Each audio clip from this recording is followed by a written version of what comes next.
Welcome to the Super Facts Show on the Super Facts Network. Featuring St. Laz, who also hosts the popular web series Gem Pop and music journalist Mark Walter Ward. They have discussions about hip-hop, culture, society, philosophy, and everything else. Now available on YouTube and wherever else you get your podcasts.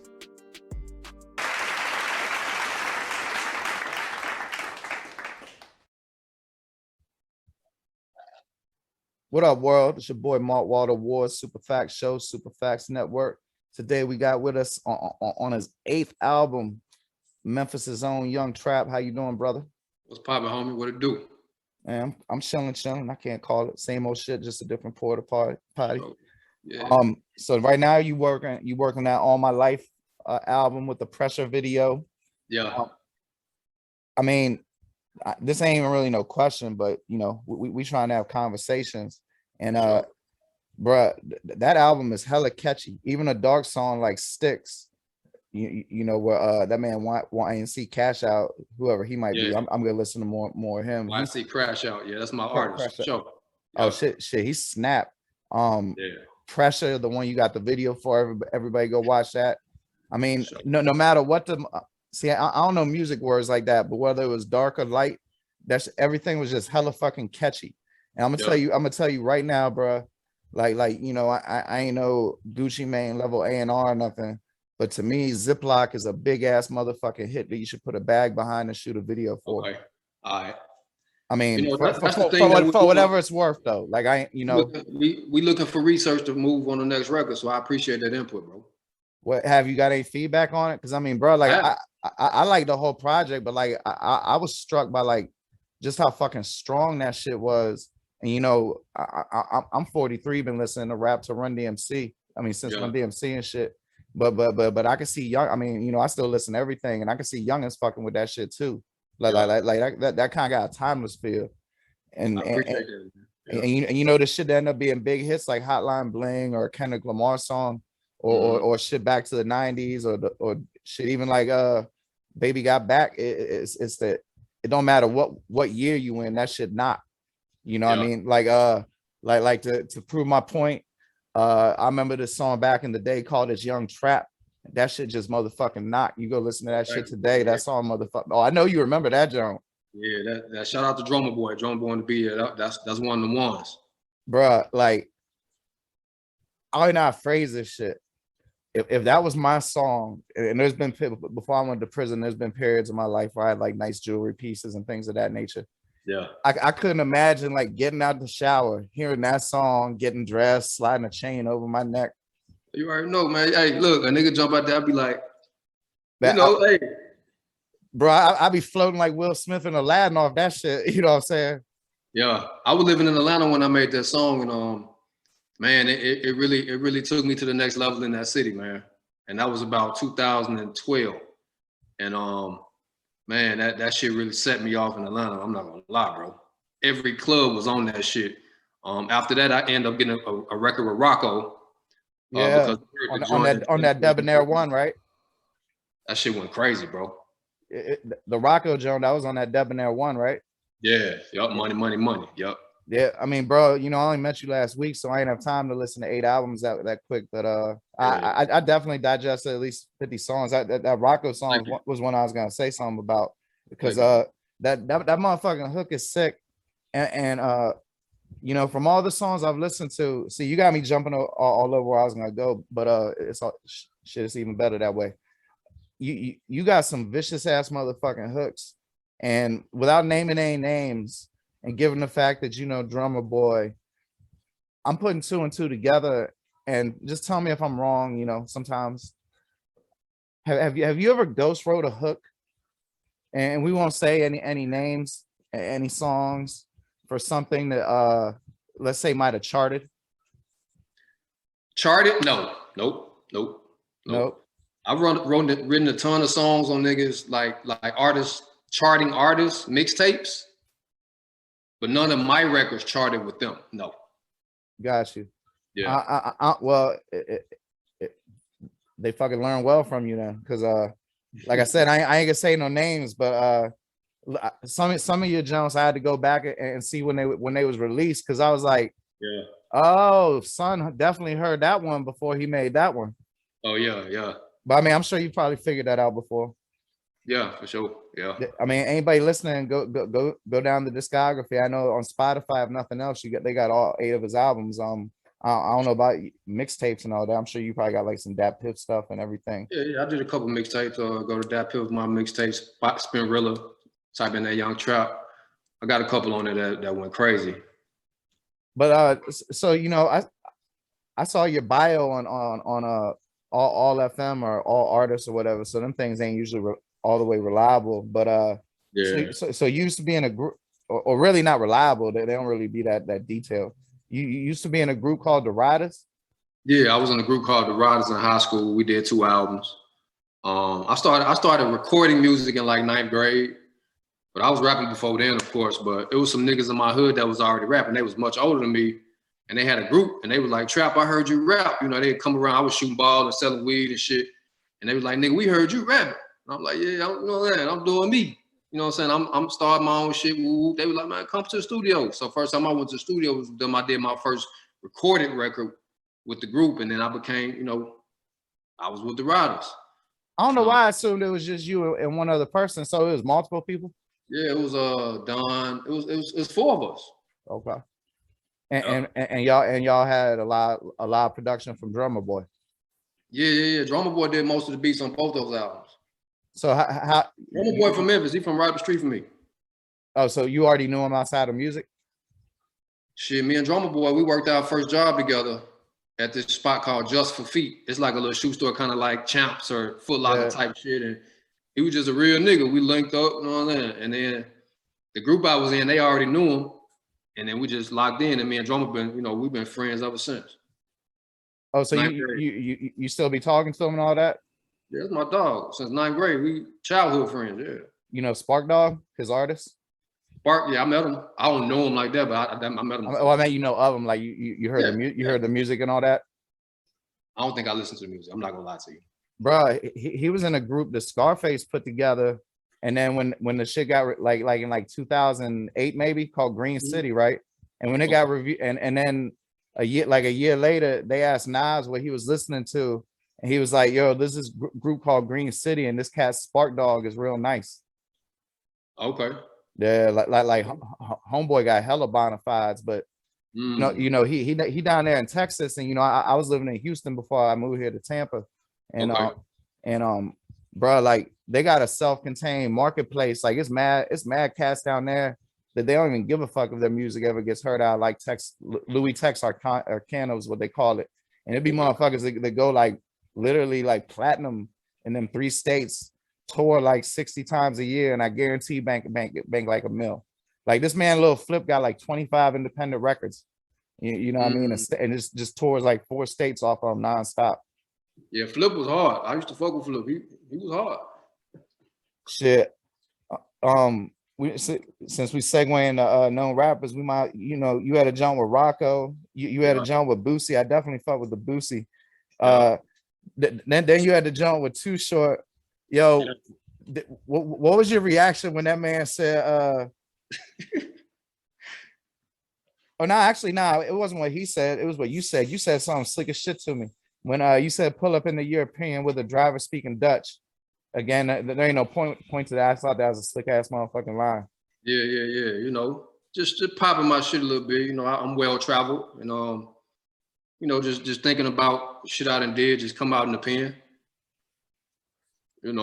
I see. I wasn't even gonna ask you about that, but that would explain like your release hiatus. Yeah. Because I know so there's like a gap in your discography, and you don't just want to assume that shit because that's like stereotypical thinking. But then again, I'm from the hood, and I've been to the pen.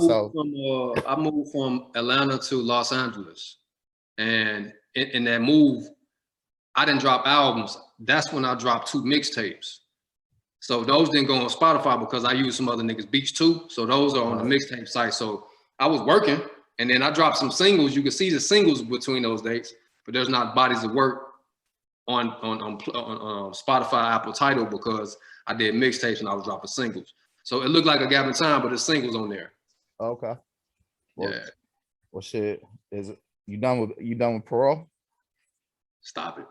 Nah, nigga, I ain't. I ain't been to jail since I was down there like 20, bro. I don't be. Okay, because straight. I don't be getting in no trouble like nigga. My smart nigga don't be getting caught. You know what I'm saying? Nah, me neither. Just like I ended up fucking around getting more time off doing parole violations than I ever did off getting sentenced. You know what I mean? So like anytime I find out somebody, I just, it's hard to keep up with, man. It's a motherfucking trap, bro. I had this one motherfucking class that they made it like impossible to catch the bus to, right? So like the motherfucking PO, this one pressed ass PO would make sure all his I ain't have this motherfucker, thank God. All his clients had to go to that shit. And then if they don't go to shit, they get violated. We call it getting step back, you know what I'm saying, doing their time. And he was sitting in the office above it, like this ain't his building or nothing, and watch to see if anybody drove up so he could violate them on the spot for driving without a license. Because I don't know if a lot of people know this, but when you first get released from prison as a felon, you're not allowed to have a license for 6 months. Okay. So like homeboy was straight trapping people off that shit. You know what I mean? Terrible, man. Oh yeah. So like anytime I hear somebody be involved with the system, I'll be wanting to know if they done with parole, because man, that'd be the hardest part. Once you're done with that shit, you good for the most part. And you like me, you got years behind it. Like the further you get away from it, knock on wood, it seems like it's the harder to get trapped back up in. It's breaking breaking that cycle be a motherfucker. At this point, nigga ain't tricking me out the street, bro. Word, I can dig it. But fuck all that shit. Ain't nobody trying to go to jail and shit. Nah. So the one John I did listen to the whole album other than All My Life was the first one. And on the cover, it said featuring Getting Louder and Every Day. So those were some big songs. Yeah, Getting Louder. 2009. That was the first year I moved to Atlanta, and I'm from Memphis, of course. You know what I'm saying? I lived in Memphis my whole life. When I moved to the A, I just in Memphis I was getting into a lot of trouble, and I just needed a way out there, bitch. And I felt like Drumma Boy was like, nigga, move down here. And I had a few bitches down there and shit. So I was like, all right, boom, I'm gonna just shoot down here and see what I can come up with. And that first album, them was the songs niggas gravitated to, Getting Louder. It's just my flow, man. I went crazy with the lyrics on there, and the club started picking it up. And it just kind of grew on its own. Every Day, it was kind of almost like my song Ziploc. It was like the more commercial joint. And man, you think Ziploc is? I mean, I guess Ziploc's commercial in a way, and it's kind of it's just catchy as a motherfucker. It's just like. But what you saying ain't commercial. It ain't. Yeah. What I'm saying ain't. I think the rhythm is childish and it's young nigga shit. Like kind of like catch young nigga. Cause like when I play the album, little kids automatically start doing their joints to to the Ziploc, cause the beat bouncing is just my rhythm. So I think it's just the vibe it create. So I mean, if you was putting out music in 2009, you remember when they were still hating on the South, and like what you were saying about that song right there is kind of like an example, because I ain't think they even understood the level of songwriting it takes to make a song that complex, that simple. Like I remember at first when it was like this quote unquote Southern takeover, you had like Bun B and Face, and obviously they could rap like a motherfucker, but like it took them up north boys a minute to peep like how much flow Gucci Mane got, for instance, and how good 2 Chainz could rap. Like they couldn't even understand that shit. Yeah. Man, it's just like it seemed like we talking about the same things from up top and down bottom, but it's just the way it's written, the way we say it. Down south, we almost saying it in a conversation way, to where like you on the phone, you like, man, you know what I'm saying? A, B, C, D, E, F, G. How you speaking to the streets, whereas the North got a more complex way to get across the idea. So I don't know, man. I mean, quote unquote, but I think it's complex for like to make a song like TikTok or It's Young Trap and be saying something like all right, you know how to be like Pixar movies are jive deep because they got something they'll occupy little kids, but then they got some grown-ups like too that only a grown-up could catch. So like in both of them songs, you be dropping little gems of wisdom. You know what I mean? But like a younger could hear that Joan and bop to it and never even catch that shit and still enjoy the song just as much. Right. And to me, that's as complex as putting together a whole bunch of words that motherfuckers don't know exist that you don't use in your everyday language. When I let kids hear Ziploc, they don't know what I'm talking about. Grams in a Ziploc. They just like, this is it. Yeah. And they don't even understand the content. But the content is what I grew up doing. So if obviously, like, it ain't hard to read between the lines that you sold your fair share of weed in life, and that's what I went to prison for. Just out of curiosity. I ain't ashamed of it. A long time ago, weed, all that. Who should be? I mean, the segue, I balled a lot of my day, and for some reason, it seems to me like it's easier for basketball players to get away with selling weed. I done seen some successful ass weed dealing basketball players. Yeah. But I mean that's neither. Zach Randolph caught a big weed charge, remember? Yeah. I mean, shit, it's definitely been more than one. But I'm curious, like how I feel to you now, remembering like when motherfuckers was catching like 5 and 10 years for weed, to see that shit all legal and glamorized and shit. Man, it's really a slap in the face, bro. It's really, I'm gonna tell you, it's really a slap in the face, because it's like, damn, the weed was way less potent then. Word. Right? So I'm saying we out here going to jail, big time jail for weed that ain't even strong. Yeah. And then niggas got these charges on their records and couldn't get jobs and shit like that for all this bullshit weed we had. Now they making millions and millions and paying for insurance and everything, all weed. And it's like, damn, what about all the shit I went through? Man, bro. And now they're giving dispensaries away to people from overseas and stuff like that. And I'm like, no, you got to get a dispensaries to the guys who went to jail for that, and you got to put that back into the neighborhood. Bro, I swear I was just about to say that. Yes, sir. Yes, sir. Who else would be more qualified to work at a dispensary than somebody that went to prison for selling marijuana? And they was already doing this. And then they be talking about there's no jobs for felons. There's a perfect one right there. The same job they've been doing. Yeah. Or I mean, you can put me in the field. I'll cut down crops and shit. I'll work with the nature and get grounded and all that good Zen shit. You know what I'm saying? Yeah. Hey, back in the day, niggas was growing their own peppers and bell peppers and tomatoes. Nigga, it ain't nothing we know agriculture already. But the fucked up thing is, if you got the drug convictions, you can't work at the motherfucking dispensary. You know what I mean? Exactly. But I mean, that shit backwards, bro. I just seen some in California. They said the legislator is doing something. He's written of all the chart. I don't know if they let niggas out of jail for the prior weed charges right now, or if they expunging niggas records. But they doing something containing to the law that passed, and they've clearing some things up, which is well overdue, man. Yeah, I mean, it's better in some states than others. I hope it makes its way to mine. But so Mr. CEO's on the new album All My Life, and he definitely did his thing. Yep. But looking through your catalog, I noticed like y'all collaborate frequently. Yeah, that's my dog. I manage Mr. CEO. Okay. My company is called Debonaire Music Group. I signed YNC Crashout. He's a 16-year-old artist from Memphis. Mr.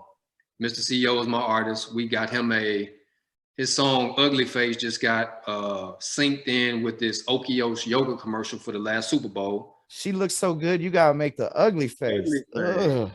Yeah, so I was listening to that earlier, bro. I'll be doing my research. Commercial for the Super Bowl, so that was a huge look for our city and for Mr. CEO. I'm very proud of that. Hell yeah, that's accomplishment. That's what's up. We signed a new artist. We growing this thing, and we looking for producers too. Anybody got them beats? Send me your beats to bigmusicny@gmail.com. I'm looking for producers. We're looking for artists, and we're running it up, man. Hey, it's so much well-known shit about Memphis, from like Hustle and Flow to 3-6 Mafia to Young Dolph to whatever.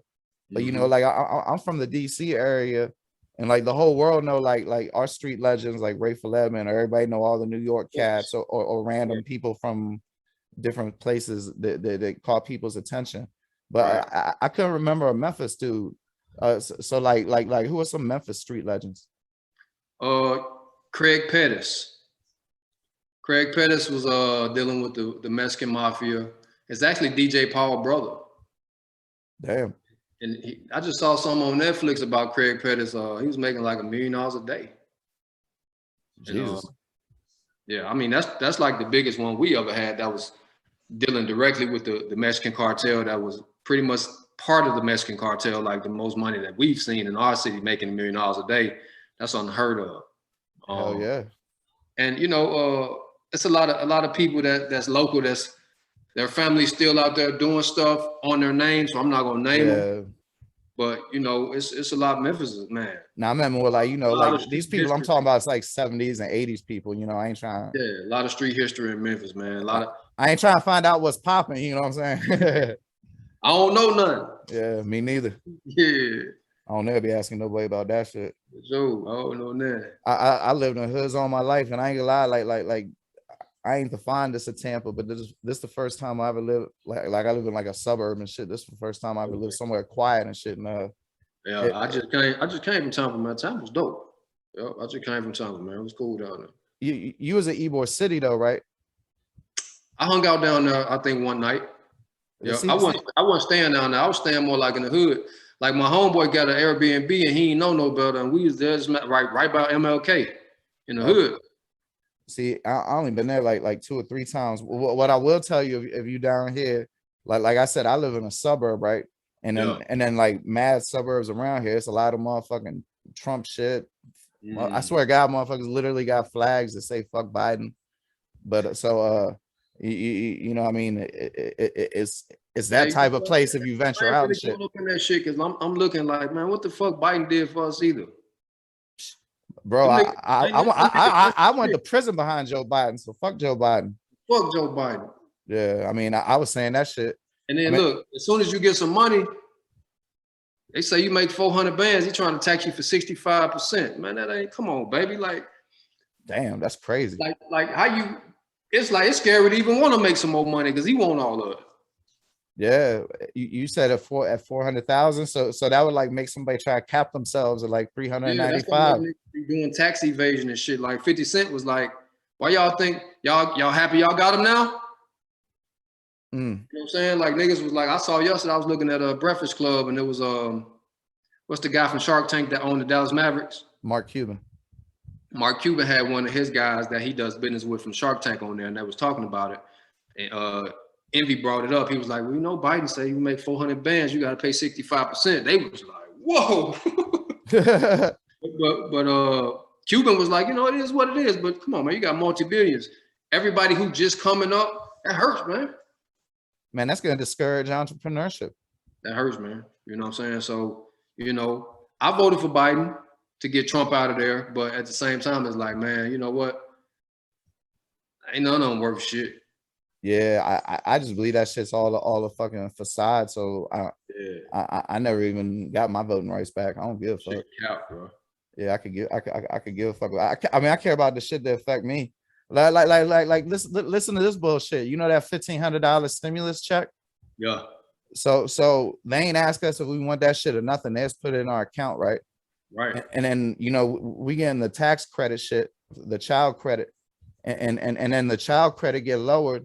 And come to find out, it's because our amount that we filed got adjusted because of the stimulus check. It got like added to whatever. Like if we made 50,000 in 2020, now we made 50,000 plus 1,500 retroactively. Wow. See? So like that wasn't even no stimulus, because like that was some. Exactly. How the fuck you gonna tax me on some free money you giving me to stimulate the economy? It's crazy, bro. See that all that shit count, bro. Yeah. It's. I mean, what George Carlin said, it's all bullshit. It's all bad for you. But shit, let's close this out on a good note. So you know you got that popping ass video for Pressure. You got this up and coming company. I'd say you're somewhere between established and on the rise. Let's say you're jumping levels. Yeah. So what's the next move? What should we be looking out for? I'm gonna drop an album on my artist YNC Crashout. Y'all go check him out. Go to YouTube and Spotify right now. YNC Crashout. Young nigga, he hard. He out of Memphis. He rapping that street shit. He mean it. He stand on it. Mr. CEO, they just dropped him and my boy Big D. They just dropped a joint project called Harry and Marv. So go check out Mr. CEO new album Harry and Marv. My album All My Life, Young Trap, All My Life on all platforms. Young Trap Pressure on YouTube right now. I'm finna shoot a video to Young Trap Ziploc. Man, go stream me up, eat me up, man. We finna drop some new merch. It's going down. It's Debonaire Music Group. We signing new artists, and it's up. All right, well, shit. Before we get out of here, though, what's your socials, fam? Man, follow me on Instagram, Twitter, Snapchat at Young Trap Music. YOUNGTRAPMUZIC. So the music got a Z on it. MUZIC, Young Trap Music. Got you. And if y'all hearing the audio pod, all that will be posted below. I will shit, bro. I look forward to a long and fruitful relationship and stay in touch. We're gonna get all them things done. Thank you, G. No doubt, man. You take it light. My man. All right, peace, bro. One.